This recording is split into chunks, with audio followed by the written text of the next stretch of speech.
இன்னைக்கு திராவிட முன்னேற்ற கழகம் பாரதிய ஜனதா கட்சி சங்கி அது இதுன்னு சொன்னாலும் அவங்க கூட எங்க கூட கூட்டணி வைத்திருந்தவர்கள் தான். எப்பொழுதுமே அரசியல் செய்ய வேணும், எல்லாத்துலேயுமே அரசியல் செய்யணும். கிறிஸ்துமஸ் விழாவா அதில் அரசியல் செய்யணும், வேலை வாய்ப்பு திட்டமா அதில் அரசியல் செய்யணும், பொய் சொல்லியே அரசியல் நடத்த வேண்டும் என்று தமிழக முதலமைச்சர் நினைத்து கொண்டிருக்கிறார். பாரதிய ஜனதா கட்சி என்றுமே வன்முறைக்கு வித்திடுவது கிடையாது. ஆனால் எல்லாவற்றையும் பாரதிய ஜனதா கட்சி மீது திணிப்பது இன்றைய முதலமைச்சருக்கு வாடிக்கையாகிவிட்டது. முதல்ல பெண்களுக்கு அரசியலில் ஒரு போராட்டமாக தான் இருக்கின்றதுக்கு அஜிதாவோட போராட்டம் ஒரு உதாரணம். வாஜ்பாய் அவர்கள் ஒரு நாகரிகமான அரசியலுக்கு முன்னோடி. இன்னைக்கு திராவிட முன்னேற்ற கழகம் பாரதிய ஜனதா கட்சி சங்கி அது இதுன்னு சொன்னாலும் அவங்க கூட எங்க கூட கூட்டணி வைத்திருந்தவர்கள் தான். மிகப்பெரிய அகில இந்திய அளவில் அவர்களுக்கு அங்கீகாரம் கொடுத்தது வாஜ்பாய் அவர்கள் தான். அதனால மரியாதைக்குரிய வாஜ்பாய் அவர்களை திராவிட முன்னேற்ற கழகமும் கொண்டாடி இருக்க வேண்டும். திராவிட முன்னேற்ற கழகம் கட்சியின் சார்பில் மட்டுமல்ல, ஆட்சியின் சார்பில் அவரது பிறந்த தினத்தை கொண்டாடி இருக்க வேண்டும். ஏனென்றால் அவர்கள் அவரது ஆட்சியில் பங்கெடுத்து கொண்டிருந்தார்கள். ஆனால் அதை பற்றி கொஞ்சம் கூட அதை பற்றி எதுவும் சொல்லாமலும் அதை ஒரு விழாவாக கொண்டாடாமலும் இருப்பது, அவர் ஒரு கட்சியை சார்ந்தவர் மட்டுமல்ல, இந்த நாட்டிற்கே சொந்தக்காரர். அதனால் முதலமைச்சர் முதற்கொண்டு அந்த அவரது மந்திரி சபையில் அமைச்சர்களாக இருந்தவர்களாவது அவருக்கு இன்று அஞ்சலி செலுத்தி இருக்க வேண்டும். இதுதான் திராவிட முன்னேற்ற கழக மாடல். ஏனென்றால் அவர்கள் அரசியலில் நாகரிகமான அரசியல்வாதிகளை மறந்து விடுவார்கள், யார் தனக்கு உதவி செய்தார்கள் என்பதையும் மறந்து விடுவார்கள், யார் நமக்கு சப்போர்ட்டாக இருந்தாலும் மறந்து விடுவார்கள். எப்பொழுதுமே அரசியல் செய்ய வேணும், எல்லாத்துலேயுமே அரசியல் செய்யணும். கிறிஸ்துமஸ் விழாவா அதில் அரசியல் செய்யணும், வேலை வாய்ப்பு திட்டமா அதில் அரசியல் செய்யணும். அதனால இன்னைக்கு எல்லாத்துக்கும் மேலே ரொம்ப வருத்தம் அளிக்கக்கூடியது, 100 நாள் வேலை வாய்ப்பு திட்டம் நீக்கப்படலை, 125 நாளாக ஆக்கப்பட்டு இருக்கிறது. அதில் பெண்கள் தான் அதிகமாக பலனடைந்து கொண்டு இருக்கிறார்கள். ஆனால் அந்த நிகழ்ச்சிக்கு வர வேண்டும் என்று கட்டாயப்படுத்தி ஒரு வயது முதிர்ந்த ஒரு பெண்மணியை கூட்டிட்டு வந்து அவங்க உயிரிழந்திருக்கிறார்கள். அதுவும் மனதுக்கு வேதனையானது. 339 இடத்துல இந்த நிகழ்ச்சி நடத்தணும் அப்படின்னு பேர் சொல்கிறாங்களே தவிர பொதுமக்களுக்கு அதில் விருப்பம் இல்லை. ஏன்னா பொதுமக்களுக்கு நன்றாக தெரியும் இந்த 100 நாள் என்பது 125 நாளாக விரிவுபடுத்தப்பட்டு இருக்கிறது. பொய் சொல்லியே அரசியல் நடத்த வேண்டும் என்று தமிழக முதலமைச்சர் நினைத்து கொண்டிருக்கிறார். அந்த பொய்யை இப்பொழுது சொல்லி கொண்டிருக்கிறார்கள் என்பதுதான்.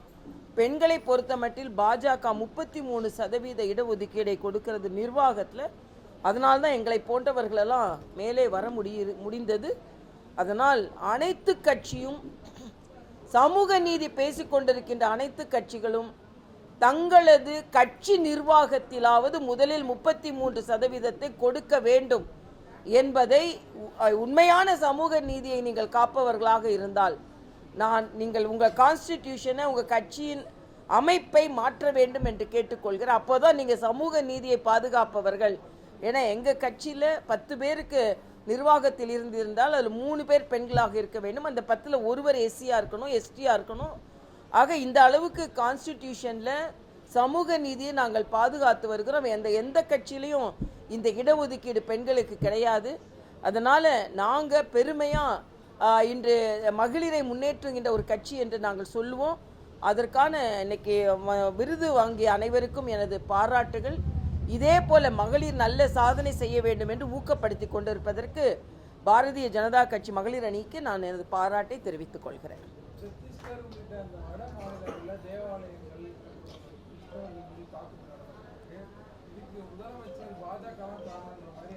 இல்லை, இதில் நான் ஒரு வன்மையாக கண்டிக்கிறேங்க. எங்கே வன்முறை நடந்தாலும் அது நமக்கும் ஒப்புதல் கிடையாது, நிச்சயமாக ஒப்புதல் கிடையாது.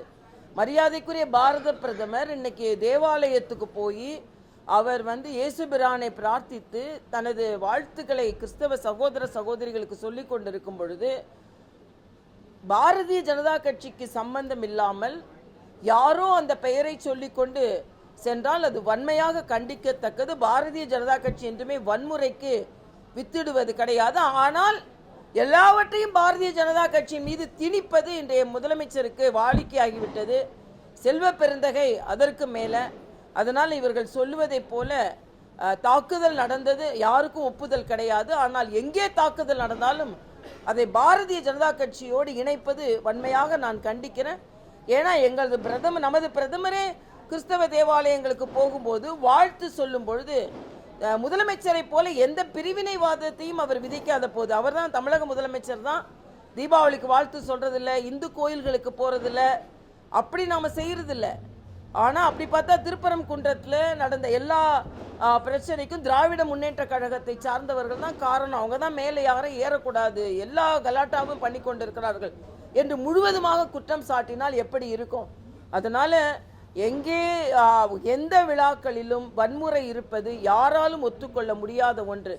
ஆனால் அதை பாரதிய ஜனதா கட்சியோடு இணைத்து குற்றம் சாட்டுவதை நான் வன்மையாக மறுக்கிறேன், கண்டிக்கிறேன்.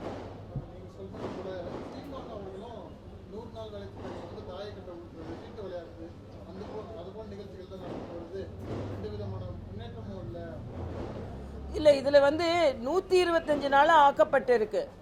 ஆனால் தமிழகத்தில் தான் அதிகமாக ஊழல் நடந்தது, இந்த மாநிலத்தில் தான். இன்னொன்று, 100 நாள் வேலை வாய்ப்பில் பெண்களுக்கு குறைவான கூலியையும் ஆண்களுக்கு அதிகமான கூலியையும் கொடுத்துருக்குறாங்க. லஞ்சம் கொடுத்த பிறந்தான் சில நேரங்களில் அவங்களுக்கு வேலையே கொடுத்துருக்குறாங்க. மத்திய அரசு நிதி கொடுத்த பிறமும் அவங்களுக்கான கூலியை கொடுக்க மறுத்திருக்கிறாங்க. சிஏஜி ரிப்போர்ட்டில் இது எல்லாமே இருக்கு. ஆக 100 நாள் வேலை வாய்ப்பு ஒழுங்காக நடக்காமல் இருந்தது இந்த தமிழகத்தில். ஆனால் இன்னைக்கு 125 நாளாக மாற்றினதுக்கு அப்புறம் நான் கேட்குறேன், ஸ்டாலின் என்ன சொன்னார்? அவரோட தேர்தல் அறிக்கையில் 150 நாளாக மாற்றுவோன்னு சொன்னாங்க. மாற்றினாங்களா? அதே மாதிரி 100 ரூபாய் கேஸுக்கு மானியம் கொடுக்கணும்னு சொன்னாங்க, கொடுத்தாங்களா? இன்னைக்கு எல்லா அரசு ஊழியர்களும் போராடி கொண்டிருக்கிறார்கள். 6ஆம் தேதி மிகப்பெரிய போராட்டத்தை முன்னெடுக்க போகிறார்கள். எல்லாவற்றிற்கும் மேலாக எனது மிக வருத்தமாக இருக்கிறது, பேருந்து எந்தவித பராமரிப்பும் இல்லாமல் இருப்பது. நீங்க பார்த்தீங்கன்னா பேருந்து சக்கரம் வெடித்து 9 பேர் இறந்திருக்கிறார்கள். ஆக போக்குவரத்து கழகத்தில் உள்ள ஓட்டுநர்களுக்கு, நடத்துனர்களுக்கு சரியான ஓய்வு கொடுக்கறதில்ல, சரியான சம்பளம் கொடுக்கறதில்ல, அவர்களுக்கான ஓய்வு பெற்றவர்களுக்கு ஓய்வூதியம் கொடுக்கறதில்ல. அதனால்தான் நான் தமிழகத்தில் உள்ள போக்குவரத்து கழகத்தை அரசாங்க இயக்கமாக மாற்ற வேண்டும், அரசாங்க நிறுவனமாக மாற்ற வேண்டும் என்று ஒரு கோரிக்கை வைத்தார். தெலுங்கானால அது தனி போக்குவரத்து கழகமாக இருக்கும்பொழுது இப்படி நிறைய பிரச்சனைகள் வந்தது. அதனால அரசாங்க நிறுவனமாக அதை ஏற்றுக்கொண்டார்கள். அதுக்கு தான் நான் கையெழுத்து போட்டேன். அந்த ஊழியர்கள்லாம் எனக்கு மிகப்பெரிய பாராட்டை தெரிவித்தார்கள். அதனால போக்குவரத்து கழகத்தை சரியாக நிர்வகிக்க வேண்டும் என்பது எனது கருத்து. நீங்க சரியா நிர்வகிக்காததுனால அரசு பேருந்துல டயர் வெடிச்சு 9 பேர் இறந்திருக்கிறாங்க. அரசு பள்ளியில சுவர் விழுந்து குழந்தை இறந்திருக்கிறது. அரசு மருத்துவமனையில் சரியான பராமரிப்பு இல்லாமல் நோயாளிகள் பாதிக்கப்பட்டு கொண்டிருக்கிறார்கள். ஆக அரசு சார்ந்த எதிலையுமே சரியான பராமரிப்பு இல்லை. ஆனால் முதலமைச்சர் அவர்கள் ஷூட்டிங் நடத்தி கொண்டிருக்கிறார். அதான் நமக்கு வேடிக்கையாக இருக்கிறது என்பது எனது கருத்து.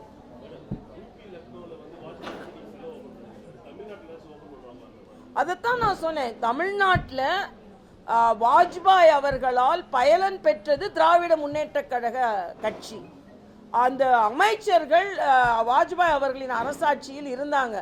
இன்னைக்கு அவரோட 100வது பிறந்த தினம். அவரை பாஜக காரரை பார்க்க வேணாம், முன்னாள் பிரதமராக பார்த்து அவருக்கு அரசாங்கத்தின் சார்பில் ஏதாவது ஒரு விழா எடுக்கப்பட்டிருக்க வேண்டும். அவருக்கு நீங்க அவங்க மந்திரி சபையில இருந்தீங்கன்றதுக்காகவாவது ஒரு நன்றியை நீங்கள் சொல்லியிருக்க வேண்டும். அவரோட படத்திற்கு அரசாங்க விழாவை நடத்தியிருக்க வேண்டும்.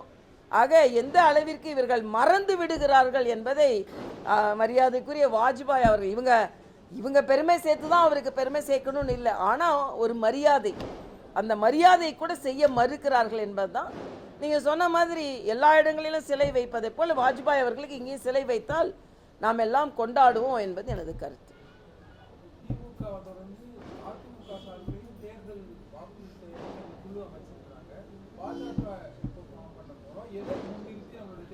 இல்லை, பாஜகலையும் தேர்தல் குழு அமைப்பதற்கான ஆரம்ப கட்ட நடவடிக்கைகள் ஏற்பட்டு இருக்கிறது. நாங்கள் தமிழகத்தில் என்னெல்லாம் செய்ய முடியும், நல்லது செய்ய முடியும் அப்படின்றது தான் எங்களோட தேர்தல் அறிக்கையாக இருக்கும். மறுபடியும் திராவிட முன்னேற்ற கழகம் ஏதோ பாஜக தமிழ்நாட்டுக்கானது அல்ல, தமிழ்நாடு வஞ்சிக்கப்படுகிறது என்ற ஒரு பொய் குற்றச்சாட்டை சொல்லிக்கொண்டே வரும்பொழுது, இல்லை, பாரதிய ஜனதா கட்சி தமிழகத்திற்கானது, இந்த தமிழ்நாட்டிற்கானது, தமிழக பாரதிய ஜனதா கட்சி தமிழ் மக்களுக்கானது என்பதை தான் எங்களது தேர்தல் அறிக்கை சொல்லும். அதே மாதிரி இந்த அகழ்வாராய்ச்சியில் கூட வேண்டுமென்றே ஏதோ தொன்மைத்தன்மையை மறைப்பதற்கு மத்திய அரசு முயற்சி செய்கிறது என்ற ஒரு பொய் குற்றச்சாட்டை சொல்லி கொண்டு இருக்கிறார்கள். அதற்கும் நான் வன்மையாக கண்டிக்கிறேன். அகழ்வாராய்ச்சிக்கு ஏற்பாடு செய்ததே மரியாதைக்குரிய பாரத பிரதமர் அவர்கள் தான். அதே மாதிரி புதுச்சேரியில் அரிக்கமேடுன்னு ஒரு இடம் இருக்குது, அதோட தொல்லியல் தன்மையை கொண்டு வந்ததும் பாஜக தான். அதுவும் தமிழர்களின் தொன்மை தான். அதனால் நீங்கள் யூபி அரசாங்கமாக இருக்கும்போது எவ்வளவு தொல்லியல் முயற்சிகள் செய்தீங்க, எவ்வளவு தொல்லியல் கண்காட்சிகள் நடத்தினீங்க என்பதை முதலமைச்சர் விளக்குனா சரியாக இருக்கும்னு நினைக்கிறேன். ஆக செய்வதெல்லாம் பாரதிய ஜனதா கட்சி, ஆனால் குற்றம் சாட்டப்படுவதும் பாரதிய ஜனதா கட்சியாக இருக்கிறது.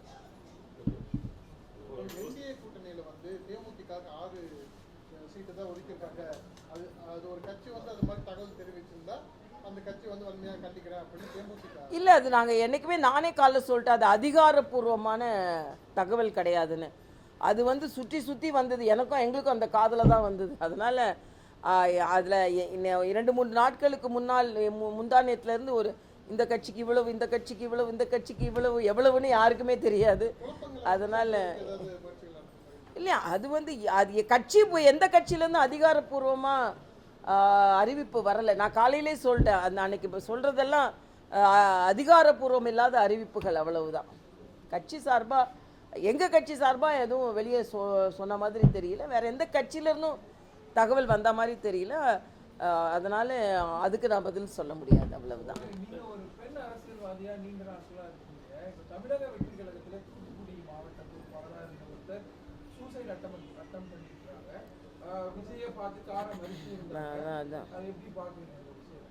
இல்லை, நான் அவங்க பேர் என்ன, அஜிதா.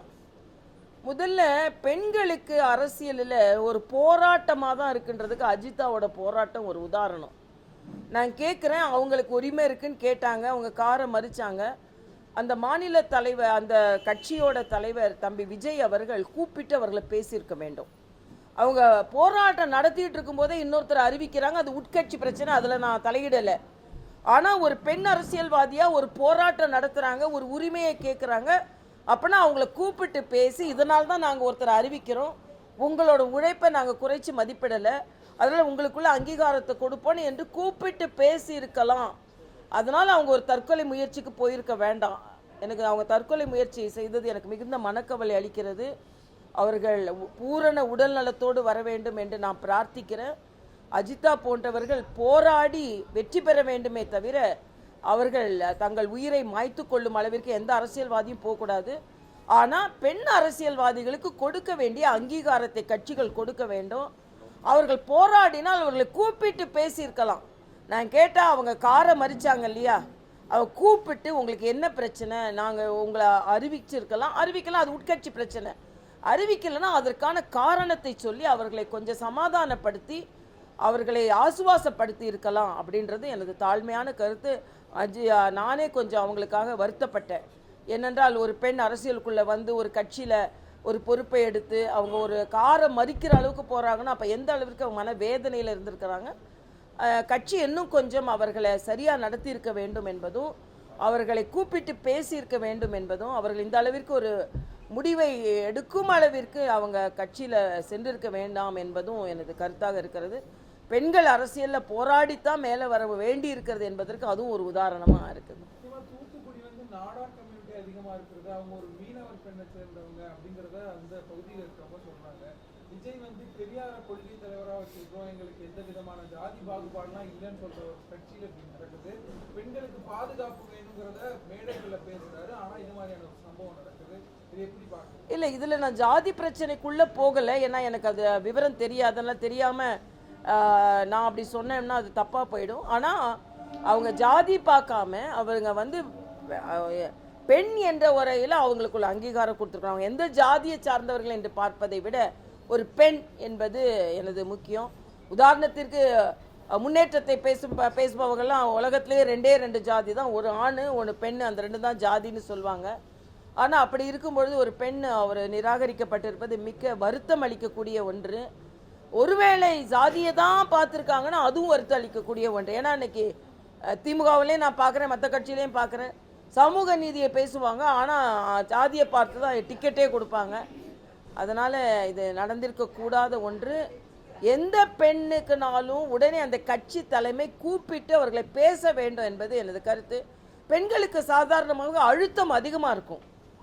கடுமையாக பணியாற்றும் பொழுது அவங்க அழுத்தம் சமூகத்தில் இருந்து இருக்கும், குடும்பத்தில் இருந்தும் இருக்கும். குடும்பத்திலே கேட்பாங்க, நீ இவ்வளோ கஷ்டப்பட்டு வேலை செஞ்சு உனக்கு எந்த அங்கீகாரமும் கொடுக்கலையான்னு கேட்குறதுக்கு வாய்ப்பு இருக்குது. அதனால் அவங்களுக்கு ப்ரெஷர் எல்லா இடத்துலேருந்தும் வரும். அதனால் அவங்களோட ப்ரெஷரை குறைக்க வேண்டியது மாநில தலைவர்களின் கடமை என்பதை நான் தெரிவித்துக் கொள்கிறேன். அவர்கள் பூரண உடல் நலம் தேறி வர வேண்டும் என்பது எனது கருத்தாக இருக்கிறது.